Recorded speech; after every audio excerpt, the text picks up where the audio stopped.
প্ৰাণভয় MT জনক MT প্ৰাণভয়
মোৰ তাত যে ৰাখি থবই মন গৈছিল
বালি বুজকে খাওয়া আজিকালি বন ভোজ বালি বুজ এইবোৰ নেখায় নহয় আজিকালি পিকনিক হে খাই ওই পিকনিক নহয় পিকনিক পিকনিক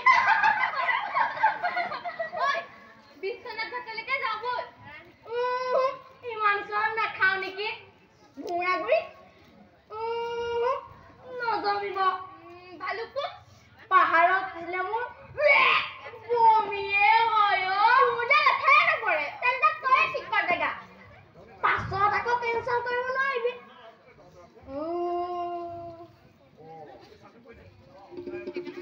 কাজিৰঙালৈকে যাবল বাবা বঢ়িয়া হ'ব তাত আমি হাতী পিঠিত উঠি বাঘ ভালুক পহু সিংহ চব চাব পাৰিম ঐ কাজিৰঙা সিংহ নাথাকে নহয় আফ্ৰিকাৰ হাবিতহে থাকে কাজিৰঙা গড়ৰ কাৰণে বিখ্যাত জানো দে মই ঐ জানৰ কাৰণে কাজিৰঙাত সিংহ আছে বুলি কয় দে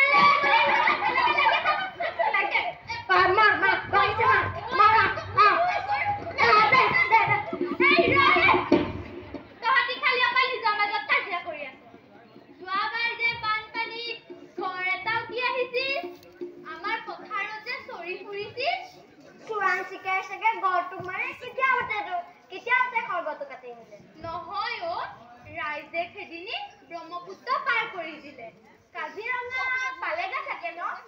হাতীৰ নিচিনা যে কেনেকে হলো হাতীৰ নিচিনা খালি ডালে নাই ঐ ভেটগুটি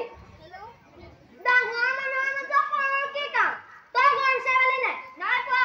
গৰু বিচাৰিব লাগে বুলি তই ইয়াত চুপতি মাৰি আছ যা গৰু বিচাৰ গৈ ভাওনা খেলা আৰম্ভ হ'লে মাতি দিম যা ঐ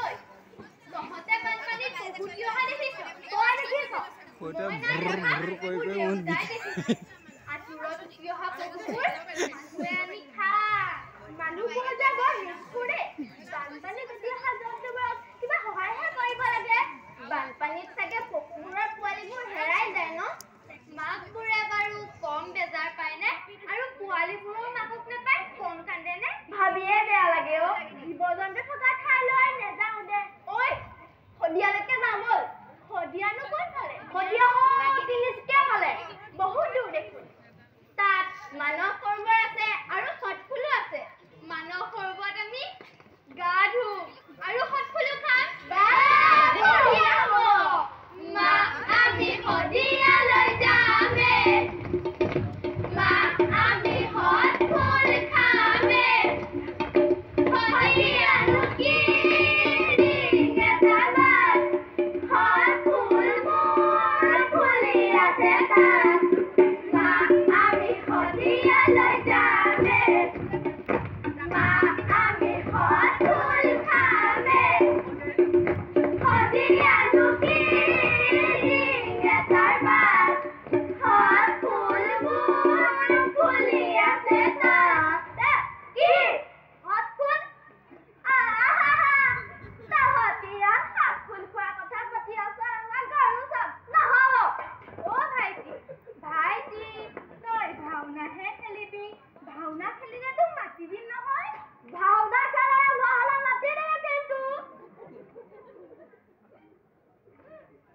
ৰাতিপুৱা পৰা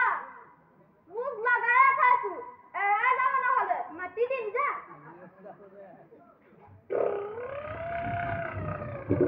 ঐ এটা কথা চিন্তা কৰিছনে নাই কি কথা আমাক কিয় গাৰ্জেন হিচাপে যাব নিদিব আৰু পইচাওতো বহুত লাগিব ইমান পইচা আমাক কোনে দিব শুনিব লাগিব আকৌ চবেতো দিব নোৱাৰিব আমাৰ দেউতাই হাজিৰা কৰি চাউলে কিনিবনে মোক শদিয়ালৈ পঠিয়াব তাকে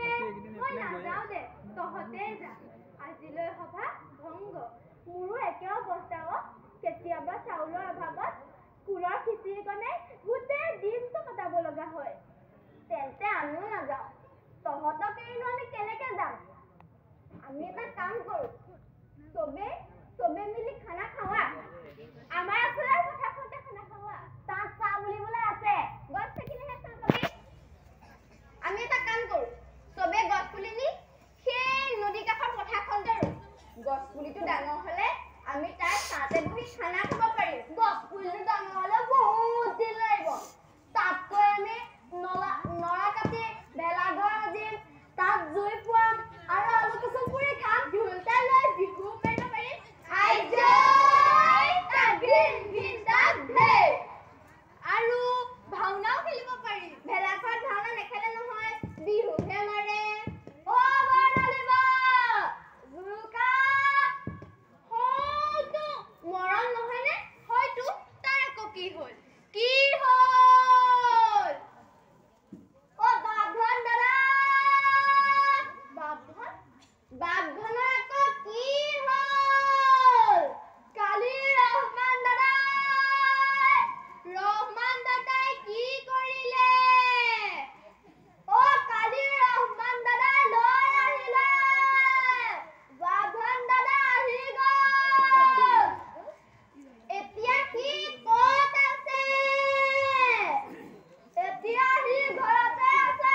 ইমান দিনৰ পাছত যে তাক লগ পাম সি যে ওলাবহি আমি ভবাই নাছিলো হওক দে সি যে ওলালহি বল বল তাৰ ঘৰলৈকে যাওঁ বল বল সি বা কেনেকুৱাটো হৈ আছে মই আকৌ দেখিলেহে গম পাবি সি দেখোন ইয়ালৈকে আহি আছে দেখিছ সি আমাক পাহৰাই নাই সি বাহিৰে বাহিৰে আমাৰ ওচৰলৈকে পাইছেহি ঐ বাপধন আহ আহ বৰ্ণালী ৰিম্পী জুনুকা তৰুণ তহঁত ভালে আছ তহঁতে চাগে মোক পাহৰিয়ে গৈছিলি ন ধেই এইবোৰ তই কি কৈছ আমি তোক কেনেকে পাহৰিব পাৰিম তোলৈ যে আমাৰ সদায় মনত পৰি থাকে তই যে গাঁৱৰ পৰা যোৱাৰ দিনা গাড়ীৰ পৰা যে হাতখন উলিয়াই বাই বাই দিছিলি তেতিয়া আমি চবেই কান্দি পেলাইছিলো বহুত দিন খেলপথাৰলৈকে আহিবলৈ মন যোৱা নাছিল তই যে হেৰালি বুলি ভাবি আমি কেইটাই তই ওলাবলৈ মন্দিৰত চাকিও জ্বলাইছিলো বাপধন ভগৱানে আমাৰ মিনতি শুনিলে আচলতে মই হেৰুৱা নাছিলো কি কথা সঁচা আমি যে ভাওনা খেলোতে মই যে অভিমান্যুৱে চক্ৰবেহুত সোমাই পৰো আৰু তহঁতে যে কৌৰৱ হৈ মোক অত্যাচাৰ কৰ 18 মিনিট হৈছে সঁচা জীৱনতো মোৰ হেৰাই হলো চক্ৰবেহু চক্ৰবেহু কিন্তু তোক গাঁওবুঢ়া ককাই জীয়েকে গুৱাহাটীত পঢ়াবলৈহে নিছিল গাঁওবুঢ়া ককাই জীয়েক জুৰিবাৰ বিন্দু এটা চাকৰি কৰে অৱস্থা পাতি ভাল ল'ৰা এটা ছোৱালী এজনী ল'ৰাটো মোৰ লগৰে জুৰিবাই তাত মোক স্কুলত নামো লগাই দিছিল আৰু জিন্তু আৰু মই একেলগে স্কুললৈ গৈছো ভিনদৈয়ে গাড়ীৰে হৈও আহে পুৰা আজাদী ঐ টিফিনো দিছিল দিছিল মই বৰ মনোযোগেৰে পঢ়িছিলো আৰু মাজে সময়ে বাইদেউক দুই এখন কামত সহায়ো কৰি দিছিল তাৰপাছত কি হ'ল জিন্তু ক্লাছৰ ফাৰ্ষ্ট বয় আছিল কিন্তু এবাৰ ছমহীয়া পৰীক্ষাত মই তাতকৈ বেছি নম্বৰ পালো ফাৰ্ষ্ট বয়কো হৰাই দিলি সেইটোৱেতো মোৰ কাল হলো ঘৰত আছি জিন্তুৱে মোক খুব পিটিলে ভিনদৈয়ে বেয়া ব্যৱহাৰ কৰিলে লাহে লাহে বাইদেউ মোক বেয়া পোৱা হ'ল মোক কামৰ উপৰি কামত খটুৱাবলৈ ধৰিলে পঢ়িবলৈ সময়ে নোপোৱা হলো আৰু এদিন কি হ'ল জান কি হ'ল জিন্তুৱে মোৰ গোটেই কিতাপ বহীবোৰ কৰবাত নি খালি চিৰি পেলাই দিলে ইমান বদমাছ ল'ৰা নে কিতাপ বহি খোলাৰ কাৰণে তাক খৰচতীয়া হাও নিব ৰ স্কুল যোৱাও বন্ধ কৰি দিলে ঘৰৰ বাচন ধু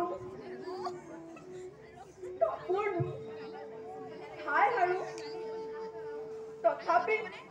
জিন্তু আৰু ভিনদৈয়ে মোক চৰবোৰ মাৰিয়ে থাকে শুবলৈ বিচনা দিয়া হ'ল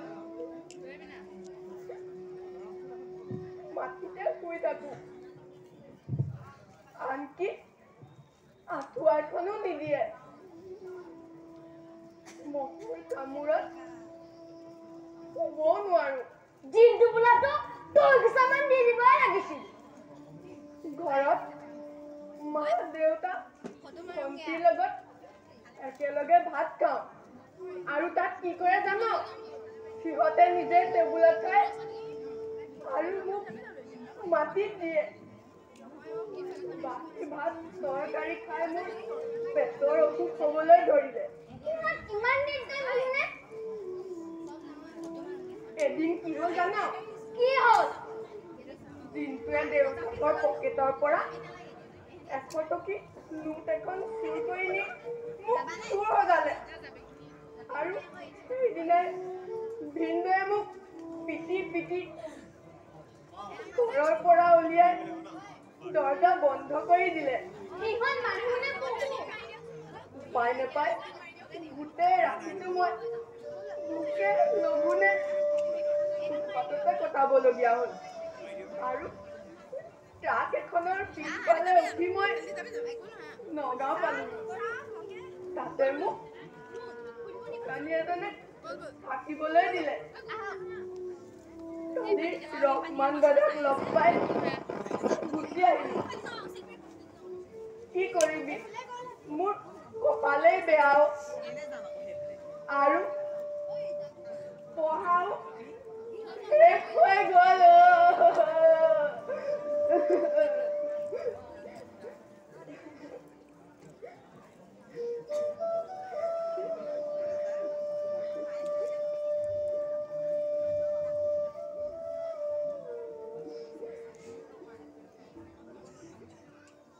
কোনে কৈছে তোৰ পঢ়া শেষ বুলি বাপধন দাদা তই পঢ়িব লাগিব আমি স্কুলৰ ছাৰক কৈ তোক আকৌ নাম লগাই দিম তোৰ নিচিনা চোকা ল'ৰা এটা পালে ছাৰে ভালহে পাব ছাৰহঁতে তোৰ কথা সুধিয়ে থাকে ন সুধিয়ে থাকে কি সঁচা সঁচা কাইলৈৰ পৰা মই আকৌ স্কুল যাম স্কুলত গৈ প্ৰাৰ্থনা কৰিম সৰস্বতী পূজা পাতিম আৰু শিক্ষক দিৱসত ছাৰ বাইদেউহঁতক সেৱা কৰিম আৰু অৰ্জুনৰ দৰে গুৰুৰ প্ৰিয় উৎস হ'বলৈ চেষ্টা কৰিম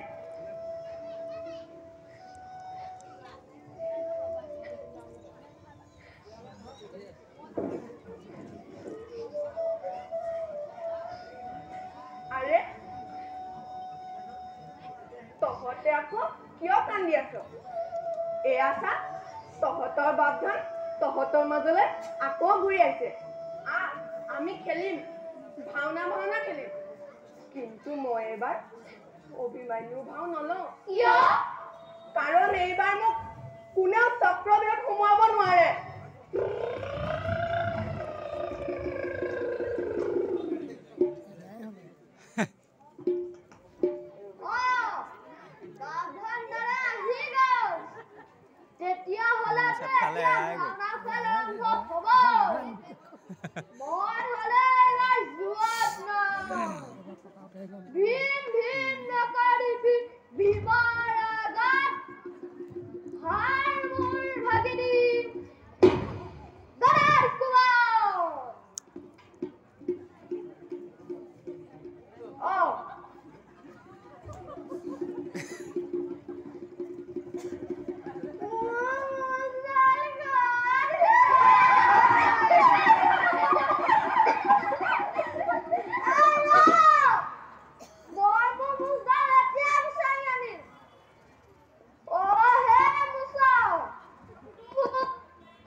ধন্যবাদ